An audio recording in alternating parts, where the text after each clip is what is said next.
সুমিত ভদ্রবাবু একটি কোশ্চেন করেছেন, sir, in West Bengal the government does not recognise leave a licensee, is it correct sir?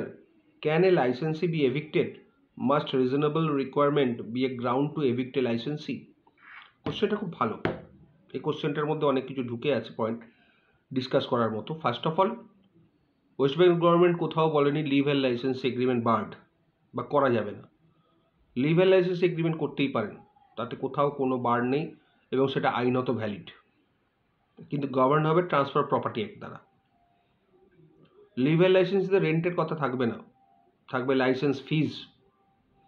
Leave এ লাইসেন্সে কোনো permanent interest create করা যাবে না, কোনো রকম ইন্টারেস্ট ক্রিয়েট করা যাবে না, করলেই কিন্তু লিভ এ লাইসেন্স থাকবে না।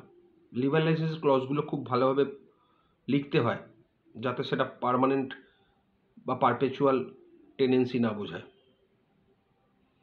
ক্লজের ওপর কিন্তু অনেক কিছু নির্ভর করছে। শুধু হেডিংয়ে লিভ এ লাইসেন্স এগ্রিমেন্ট লিখে দিলাম, কিন্তু ভেতরে যা হলো রেন্ট এগ্রিমেন্ট, তাহলে কিন্তু লিভ এ লাইসেন্স এগ্রিমেন্টটা টেনেন্সি এগ্রিমেন্ট হিসেবে ট্রিট হবে।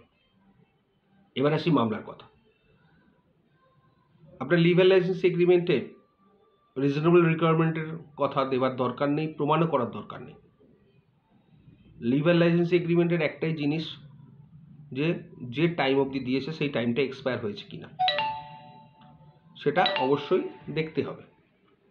তারপরে আরেকটা যেটা জিনিস, যে লিভ এ লাইসেন্স এগ্রিমেন্টে যে ক্লজগুলো আছে সেইগুলো ফুলফিল হয়েছে কিনা, বা সেগুলো যে এগ্রিমেন্ট নিয়েছেন লাইসেন্সি সেটা মেনেছেন কিনা বা মানছেন কিনা, বা ইচ্ছাকৃত ভায়োলেশন করছেন কিনা। সেক্ষেত্রে ওই ভায়োলেশনের জন্য, টার্মস অ্যান্ড কন্ডিশন ভায়োলেশনের জন্য মামলা করা যায়। যেটা যে টার্মস অ্যান্ড কন্ডিশন ভায়োলেট হবে তার উপর ভিত্তি করে মামলা করা যায়। তাহলে লিভ এ লাইসেন্স এগ্রিমেন্ট মামলা করতে দুটো জিনিস লাগছে। একটা হচ্ছে এক্সপায়ারি ডেট, এক্সপায়ার করে গেল, ডিফেন্ডেন্ট ছাড়ছে না, মানে যিনি এগ্রিমেন্ট হোল্ডার ছাড়ছেন না, তার এগেনস্টে মামলা করা যায় এফ্ল্যাক্স অফ টাইমে। আর একটা মামলা করা যায় যদি কোনো টার্মস অ্যান্ড কন্ডিশন ব্রেকআপ করে বা ভায়োলেট করে বা এগ্রিমেন্ট মেনে না চলে, তাহলে তার জন্যে গ্রাউন্ডে মামলা করাই যেতে পারে।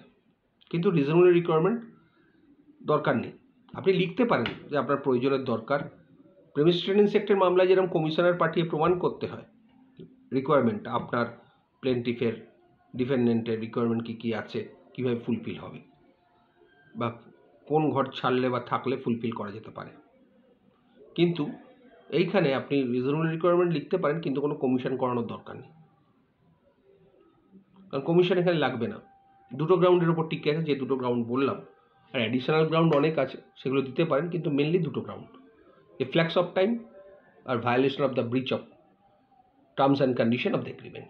আশা করি বোঝাতে পারলাম সুমিতবাবুকে। ভালো থাকবেন।